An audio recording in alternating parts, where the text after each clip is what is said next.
आज हम चालू करने वाले अपना नया टॉपिक। सबसे पहले हाय, माय नेम इज राजा मिश्रा और आज हम बीएससी एग्री सेकेंड ईयर का थर्ड सेमेस्टर में पढ़ने वाले हैं, जिसका सब्जेक्ट है EVS इन्वायरमेंटल स्टडीज़। उसके अंदर सबसे पहला आपको जो इंट्रोडक्शन होगा वो होगा नेचुरल रिसोर्स। ये आखिर है क्या?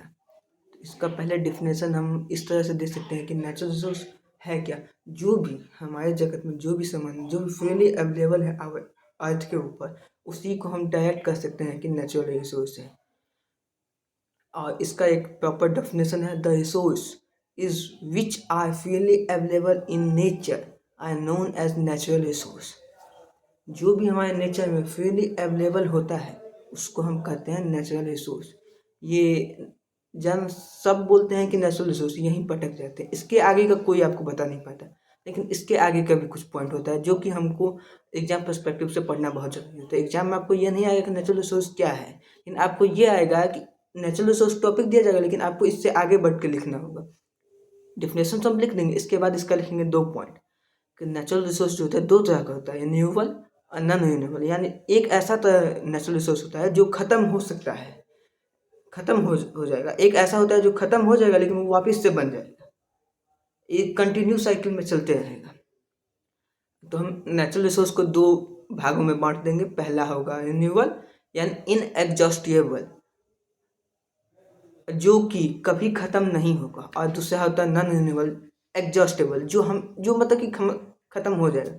जैसे कि अगर हम एग्जॉस्टेबल का एग्जांपल लें तो मिनरल्स क्या है, एक अमाउंट में, एक सर्टेन अमाउंट में पाए जाते हैं। कभी उसका खदान खत्म हो जाएगा या उसके खदान में, लेकिन उनके बनने में मिलियंस ऑफ ईयर इतना ज़्यादा टाइम लग जाएगा कि बहुत ज़्यादा। वही कुछ ऐसी तरह के नेचुरल रिसोर्स जो कि इजीली बन सकती है। जैसे क्या, जैसे आइस फॉर्मेशन क्या है, आइस अगर मेल्ट हो जाएगा या कुछ हो जाएगा तो फिर से स्नोफॉल होगा, आइस बन जाएगा। या आइसबर्ग कोई ढह जाएगा तो हाँ कहीं पे स्नोफॉल होगा, या कोई ऐसा क्लाइमेटिक कंडीशन आएगा कि वहाँ पर आइसबर्ग फिर से बन सकता है, या आइस वाटर फ्रीज हो सकता है। तो इसी तरह कैटेगरी में हम नेचुरल रिसोर्स को 2 कैटेगरी में रखेंगे, रिन्यूएबल और non renewable. Renewable natural resource, those resources which are inexhaustible is known as natural resource। Renewable natural resource के अंदर एक अलग से हम पाई डायग्राम बनाएंगे, एक चार्ट बनाएंगे। इसके अंदर आता क्या है? इसके अंदर अगर हम रिन्यूएबल नेचुरल रिसोर्स लेके चलेंगे तो इसमें आता है सबसे पहले आपका सनलाइट आपको कभी नहीं खत्म होगा। सनलाइट कहाँ से आता है? सूरज से।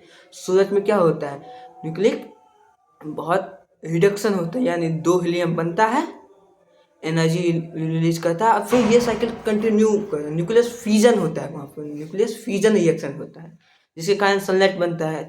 ये तो बिलियंस ऑफ बिलियंस चलता रहेगा। अभी इसका तो सनलाइट का कमी नहीं है। दूसरा फिर अर्थ पे क्या है, वाटर हमारे 71% क्या है, वाटर लैंड। हमें पूरा पानी है, हम हर जगह पानी है, पानी की कहीं भी कमी नहीं।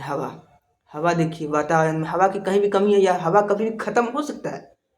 फिर हो गई हमें सॉइल या लैंड मतलब आप सबको पता होगा कि लैंड, हाँ ये पॉल्यूट होता है, लेकिन ये डिग्रेड होता है, लेकिन ये ख़त्म कभी नहीं पूरी तरह से हो सकता है।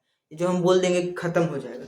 और उसके बाद आते हैं लिविंग बींग्स जो होता है ना, तो हम इस तरह से ले सकते हैं कि लिविंग बींग्स ख़त्म नहीं हो सकते जब तक कोई वैसा कंडीशन है। कभी ना कभी कोई ना कोई रूप में लिविंग बींग्स रहेगा। यहाँ पर जो लिविंग बींग्स का बात करें, हम 2 का बात करें।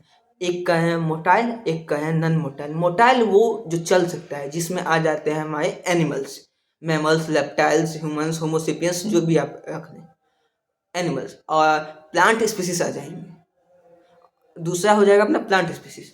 यहाँ पर तो ठीक है। यहाँ पर अगर हम वाटर का बात करें तो वाटर रिन्यूएबल रिसोर्सेज में 3 तरह से आता है, सरफेस वाटर, ग्राउंड वाटर, और तीसरा आता है आइस। वाटर 3 रूप में पाया जाता है नेचुरल फेज, आपको पता होगा, गैस, लिक्विड और आइस में। लेकिन यहाँ पर हम जो बात कर रहे हैं सरफेस वाटर, ग्राउंड वाटर और आइस की बात करें, हम क्लाउड्स की बात नहीं कर रहे हैं। यहाँ पर हम 3 ही वाटर कर रहे हैं। ये हो गया आपका डिफिनेशन नेचुरल रिसोर्स का, जिसमें हम रिन्यूएबल नेचुरल रिसोर्स अभी हम पढ़े हैं। यहाँ पे आ जाएंगे non renewable natural resource, inexhaustible.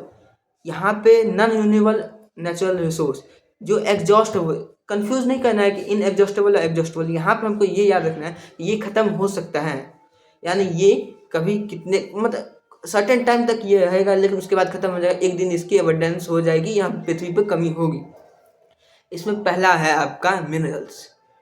इसका आप गोल्ड का जो रिजर्व देखिए, अमेरिका में कितना बड़ा गोल्ड का रिजर्व है या कहाँ पे कितना बड़ा गोल्ड का रिजर्व है, इसके अकॉर्डिंग जो है ना मिनरल्स हमेशा ख़त्म हो सकते हैं। दूसरा होता है फॉसिल फ्यूल।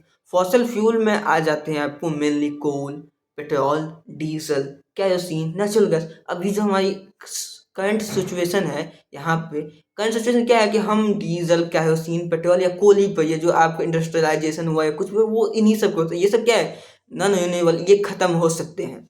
हम ऊर्जा का स्रोत अभी मेन क्या है यही है।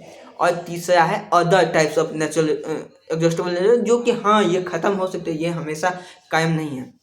यहाँ पे एक और कदम होता है, यहाँ पे आप कहेंगे कि ऊर्जा का सोर्स यही है, लेकिन इसी के चक्कर में हाँ अब ऊर्जा के क्षेत्र में हम कुछ ऐसे चीज़ें गए हैं जो रिन्यूएबल के तौर पे गए, जैसे हो गया आपका solar energy, wind energy, thermal, ये सब क्या हो गया, ये सब हो गया एक नया कदम हो गया आपको एनर्जी सेक्टर में।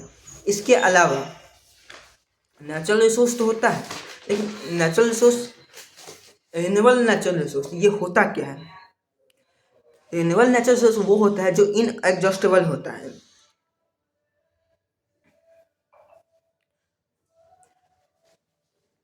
रिन्यूएबल जो कि इनएग्जॉस्टेबल, ये ख़त्म नहीं हो सकता। हाँ ये रिप्लेस हो जाता है, अपने आप को रिपेयर कर लेता है, बार बार रिप्लेस अपने आप को कर लेगा, रिपेयर कर लेगा या रिपेयर कर लेगा खुद को, रिसाइकिल या रिप्रोड्यूसिंग या कैसे भी करके ये खुद को रिसाइकिल कर लेगा। लेकिन हाँ रिन्यूएबल नेचुरल रिसोर्स जो होता है वो इनएग्जॉस्टेबल होता है, ये कभी ख़त्म नहीं होगा।